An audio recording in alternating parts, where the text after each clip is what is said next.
You guys have plenty of momentum built up so far this season. You guys still undefeated.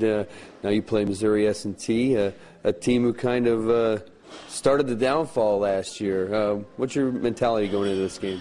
We're not going to underestimate them this year. Last year, I think we kind of looked past them because we had a few other teams coming up, like St. X, and that was like a major team that we were looking at, and we're not going to overlook them this year. Yeah, I mean, last year was a shootout down there. I think it was like 39-37 or something crazy like that. Do they present the same problems? Do they still use the pass attack? Yeah, they pass it definitely. They pass it a lot, but they run it also. They have a pretty good running back and a good quarterback this year. So we're gonna look at both of them this year. Do you guys at all think back to last year and think that that's kind of what got things off on the wrong foot, I guess? Yeah, definitely. That's our first loss, and we started to look down after that because they weren't supposed to be a good team, or at least we didn't think they were. And then losing to them was just, I think that kind of put us down.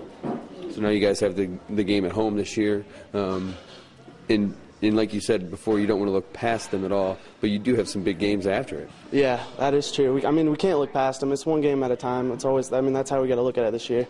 That's the way we got to do it in the playoffs. That's the way we got to do it now. So that's how we're gonna go about it. As far as the defense, you guys have to have a lot of confidence right now. Last week you didn't allow a touchdown for the first time all season. You guys playing with a lot of confidence? Yeah, we definitely are, especially, compared to last year.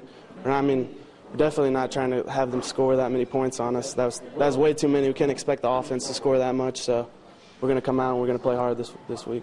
Do you guys want to kind of send a message since they're in a different division in the NCAA? You guys are just a small NAIA school. You guys want to send a message? Oh, yeah, of course, because, I felt like last year they came out and they thought we weren't going to be anything, and, we didn't play great, so we kind of lived up to that expectation, but this year we're definitely going to have to step it up, and we're going to play hard and show them what we're all about. Do you feel any pressure just because they are in the NCAA? I don't feel any different about it. They're just another team to me, and I feel like we can beat them. We should beat them.